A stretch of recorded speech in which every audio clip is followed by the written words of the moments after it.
So, Yes. Carlijn and I will start with briefly introducing ourselves. Or that's not really true because we already did that. So that we will skip. Carlijn will go a bit more in depth later on about what she's doing, what she's responsible for. Yeah, a little bit about the life as a data trainee in VodafoneZiggo. But before we come on to that part, I will tell you a bit more about the opportunities we have at VodafoneZiggo for someone who is interested in working with data. So that's what I will start with. It's actually a pity that we aren't meeting face to face because I recently moved back to Den Bosch and Jets is actually somewhat around the corner for me. So that would have probably be the easiest event to get to ever for me. I think it would be like a 2-minute bike ride. So, but still, it's really good to be here and yeah, to kick off the recruitment season for this year's college year. Let's say it like that. So the opportunities, I will just tell you a bit more about in general the traineeship at VodafoneZiggo and about the company. We have our main opportunity for recent graduates is our Discover traineeship, and we have different tracks. The ones that are most interesting for the students that are with us today is of course data, number one, but technology and customer operations could also be something of interest in that sense. I will not go in too much depth, sorry for that, but because of the time, I would rather have Carlijn tell you more about yeah, what I just said before and answering questions. Everything is online already, so check our career page. All deadlines, dates, more information can be found there. So these are our traineeship tracks. As I said, for you, most interesting are data technology and customer operations. The program that we offer is a 1.5-year program. We have 2 starting moments per year. We start in March and in September. So the first moment you can start in a Discover traineeship with us will be March 2021. We always start with, let's say, 1.5-ish week of onboarding. This last time around, so it's now beginning of October, we started with a new group of trainees this September. It was mostly online. It was also new for us to do it like that. We were very fortunate that we had 2 days that we were actually able to come together, one day in the office, and we had an let's say get to know each other sort of team building event outdoors, which was great. And after the onboarding, you will start in your project. For you as a data trainee, so if you start with us within the data traineeship, you will do 3 different projects within the different data teams. Carlijn will go a bit more in depth about that as well. But this is just a timeline in general, what you can see. So we have, again, 2 possibilities to start with us in March and in September. And if I go on to the next slide, so what are we looking for?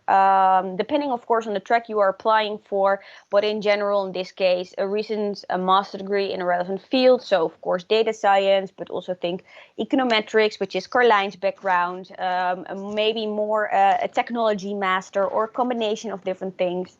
Our program is open for internationals, of course. Questions regarding visa sponsorships, because I always get those as well. If you start with us within the program, we will apply for a visa for you as well.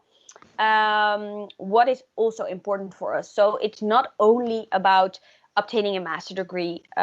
It's, let's say, a combination of different things. So how have you developed yourself outside of your studies? This is probably nothing new for you. It's quite broad in that sense. So it can be that you've worked for, I don't know, 5+ years at Albert Heijn or another supermarket, maybe even in a team leading role at a certain point. You've done different internships, which is always great. I also always advise students to go for internships because it's a great way to discover what you would like to do, what companies, what type of companies suit you best, what type of jobs and roles will suit you best. If you would like to start in a starter position where you already focus on maybe one thing specifically, such as process mining, as Thomas mentioned before, or if you start within a traineeship because you know you want to develop yourself within the field of data or technology, but you are not necessarily sure what exactly it is that you want to specialize in. Other things that are important when you work at our company. So we are a telco, a telecom and a communications company, of course, and our main focus for now, let's say, is besides, of course, super important, the customer. There is a lot behind of that. So our customer is number one, but there's like this huge operation on the back end of it. So you need to have a digital mindset, be highly analytical, comfortable with new technologies, with new methods. This customer focus is really important because if you are, let's say, in sales, you have a more front office role. If you are in data or in technology, you have a more back office role. But both are equally important because our let's say more commercial employees can't give our customers solutions that they are looking for, or help them build certain solutions without the teams that are working within data and technology. So that's super, super important. And you have to have a certain adaptability. So you have to like change, because we are a super dynamic company, and things can change like this in that case. It's basically, for example, if KPN launches a new campaign that we weren't aware of, the reaction within the company is the same day, let's say it like that. So if there are immediate actions followed upon when a competitor of us launches a new campaign or new products in that sense as well. And that's why the emphasis lies so much on this flexibility. You have to like working in this super dynamic environment, changing all the time, and let's say move from left to the right, from top to bottom. It goes all the ways. And so if you like that, the company could be a good match for you. Something else that is sort of our I don't know, lijfspreuk. I want to say I can't get to the English word. Sorry for that. So within a traineeship, we ask something from you. And trainees within the company are also a little bit there to disrupt the ways people are working. A lot of change has already been made. But for the people not aware, not that long ago, we were two separate companies. So you had Vodafone on the one side and Ziggo on the other side. And I think it's about 3-ish plus years ago now that there was a joint venture that we became VodafoneZiggo. With being a joint venture, with moving forward in that way, a lot of legacy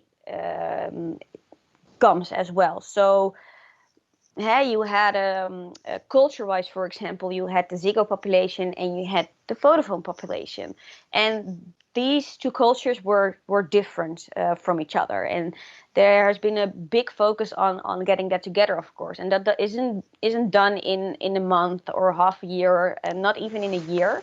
That was a big project, and there are still a lot of things that need change, but you can't do everything at once. So the trainees are there to help this change move along in that sense. And if I go to the next slide, that's focused a bit more on the development path. So within a traineeship, it's of course a development program. As I already mentioned, we offer an extended onboarding program, functional developments, functional development trainings, depending on which product you are doing, what your interest is. We also have of course a big personal development aspect in the traineeship, which is focused on external trainings, which are unfortunately now going digital again. But normally you would go together with your group of trainees. So you start also with all the different tracks, and then you are one trainee group. The digital learning path, which is a big one, especially within the target group I am now talking to, people just fresh out of university, they want to keep on learning. The thirst for learning is always there. And we recently, I think half a year ago or so, we launched Unlimited Learning. And this is part of the company's strategy to be a continuous learning company as well. So this, let's say, tool offers almost every training, every course, what you can think of. Everything, for example, you want to do in Coursera, you can do via Unlimited Learning. More deep dives regarding functional training developments as well. So yeah, that's a little bit in summary about what the traineeship is about, and what you can learn and you develop yourself into. Besides the learning part, there's also a lot of fun. So what do you see here? Here you see our different groups of trainees, and the pictures that you see here on my screen is on the left. So you see one of the trainees, Sven, in the Vodafone shop. Below you see Victor, who is with customers. In the middle below you see Julia in the Ziggo van on the road with a technician, and on top of that it's a fun activity together with all the trainees. These are of course all prior to COVID, so this was, I think, 1.5, 2-ish, no, I think already 2-ish years ago. This is the group from March 2019, I think, if I'm not mistaken. No, that's not true what I'm saying. Anyway, some time ago. And as you can see, a lot of fun. On the right, you can see the Johan Cruyff Arena. We are, of course, main sponsor of Ajax from the Ziggo perspective. And that gives you some benefits because once a year, and this is like a huge thing within a company, unfortunately, it doesn't go through this year because of the whole COVID situation. Well, but this is the annual VodafoneZiggo football tournament. I'm not a big player myself, but I do know from my colleagues that this is like the event of the year, sort of, where you all make teams together and you play to your colleagues, and there's a whole big prize ceremony giving, and it's a really nice dynamic. So as you can see, besides working hard, learning a lot, there's also a lot of fun. How to apply for our Discover traineeship. So right now, for the start of March 2021, we are live. So the vacancies are live. You can apply till November 1st for the start in March 2021. And I won't go into too much depth because all the steps are already on the website as well. And given the time, I will just check. I wanna round up and go to Carlijn's part. If you have any questions about the Discover traineeship, about the different application steps, etc., just reach out to me via either my email, my contact details are on the website as well, or via LinkedIn. Approach trainees. They are very approachable via LinkedIn as well. When you send them a message, they almost always respond right away. Are happy to have a call with you, a digital cup of coffee, or anything. So yeah, I want to go to Carlijn's part. Carlijn, is it maybe easier if I close off my screen and you share the presentation yourself so you are in control?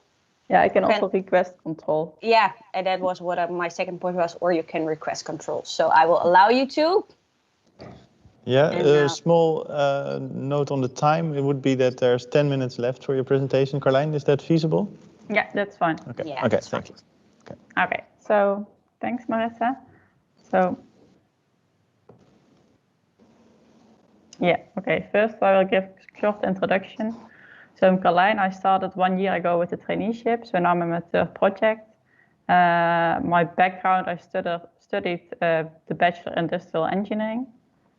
And then I did a master's, which is more data related as well, which is Business Analytics and Operations Research. So as Marissa mentioned, this is a master's of econometrics, because I knew I want to go more in a data direction, but I didn't know exactly where.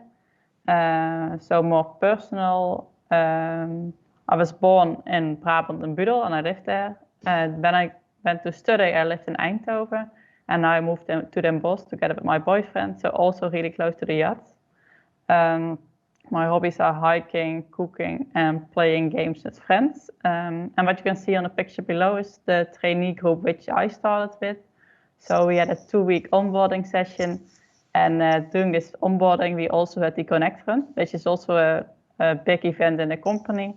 And together with a small team of 8 people, we had to run for 80 kilometers. I didn't enjoy running that much, but it was a really fun event. So it's nice to get to know the other trainees this way. So let's move on to the project. So I will tell shortly about the 2 projects I did already. Like in the data traineeship, we do 3 projects, not out of comfort, which the other tracks have, but we go to the different data departments, because on the company data is everywhere, and also like it's in B2C, but also in customer operations. And then we have the big departments, BICC, so Business Intelligence Competence Center, and the Advanced Analytics department.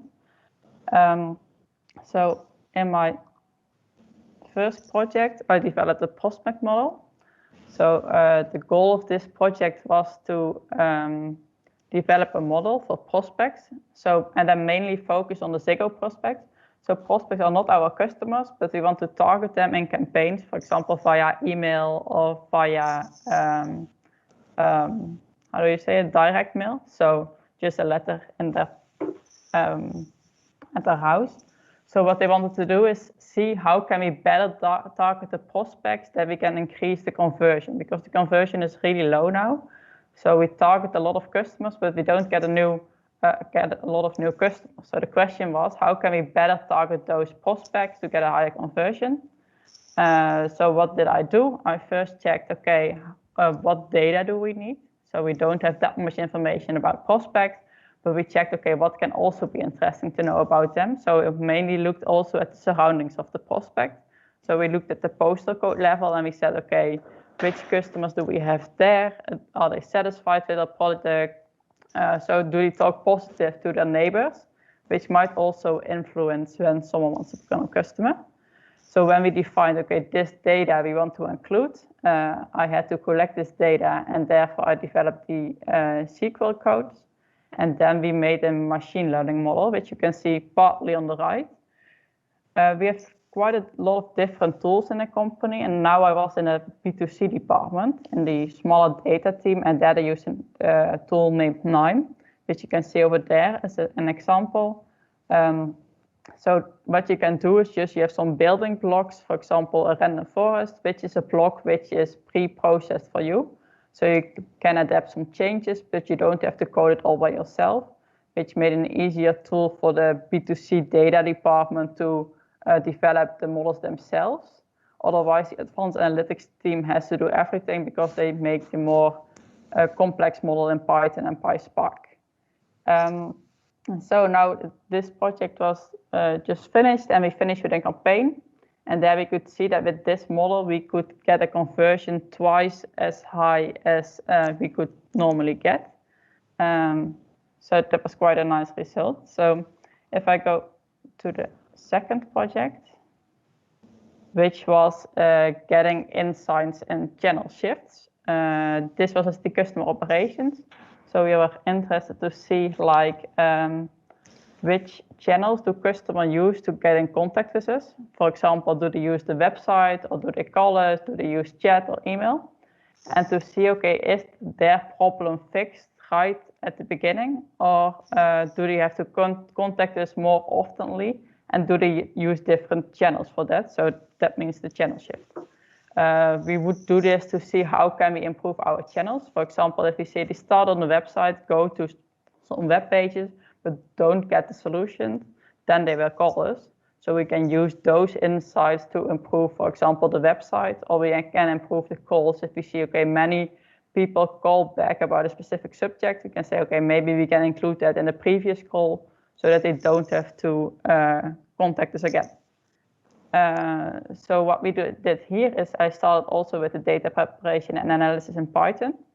which was also nice because I was not that familiar with Python. In my studies, I mainly used R and MATLAB, but you get, like Marissa mentioned, the opportunity to develop your development skills, for example, in Coursera. So I did some courses first, and then I could apply it in my project. And here also we developed a model to check if we could predict which type of customers, so for example, younger customers, which channel they would choose. It didn't give that much results, so therefore we decided, okay, let's first check which channels are used and for which topics they have repeat contact, so that we can start with improving our channels, and then we can still see, can we target our customers more specifically on the channel they like the most. So what I did, it's quite small, is like, this is called a Sankey diagram in Click. So we looked, okay, which contacts do they have? And then on the left side, you can see the first contact, second contact, third contact, and till the right, the fifth contact. And then you can see, okay, which, where do they start and where do they end? And we can zoom in on this specific contact. And this is now quite often used in the company. So based on this, we can find improvement projects. So to improve the communication to the customer and also increase the first time fix, which also is good for the customer satisfaction. So in short, these were my projects, and now a bit more general on data at VodafoneZiggo. So we have a large data network within VodafoneZiggo. So next to Coursera, which we already mentioned, and the unlimited learning, we also have a data analyst community, which organize events where they can give workshops, but also external people come to give lectures. And we have the network activities. Next coming up is a digital escape room, where you can just, so this is more social, and you can do together with a team, you can solve this escape room. And we have the hackathons as well, which is really fun. Also did it at the smaller customer operations team. And then you get a hands-on project, which is actually really important for the company. You'll get 1 day to solve the case, and then they actually use the best ideas to implement them in their department. So it's really used. And also, I think it's nice to know that there is a high focus on data. It's now one of the strategic pillars as well as VodafoneZiggo. So you have to go digital, and including that is data-driven. So we're really focused on how can we use the data better to increase the customer satisfaction. We also shift to the cloud to make it more accessible for everyone and also increase the capacity, because we have really a lot of data and now the capacity is a bit limited. And we have 5 big projects which we are working on, and all data is in every project really important to support the decisions that we make. So what I mentioned already is that we have data only and data supported departments. So we have the data only departments which are really focused on preparing the data, making the Click dashboards, but also showing, also the advanced analytics department is there. And then we have the data supported departments, which are within the business units, which support B2C, for example, in doing the analysis. And finally, like in most, in all the other tracks, we have an out-of-comfort project outside the business unit. But because we have the many different data departments, we stay within data, but move to a different department to do the project. So this is in short my part of the presentation. So also, again, if someone has questions, you can just also send me a message on LinkedIn, and we can have a call to see, and I can tell you more about the traineeship if you want. So now I give the word back to Marissa of Nathan, I think. Yeah, I would like to go back and to see if there's any questions in the chat for you. I would be interested to see if process mining that Thomas talks about is also a big theme at VodafoneZiggo. Do you know that, Carlijn? Yes, so like we also started at process mining. A previous trainee, Jan-Peter, also did his first project in process mining. So we're not that far yet, but we are testing applications we can do with process mining. For example, in customer operations, this is really important. When we get a new customer, for example, they need to get a setup box, and there are a lot of steps. So we're using process mining now to see how can we improve the setup for the customer, so that they can start easier and have the connection right away.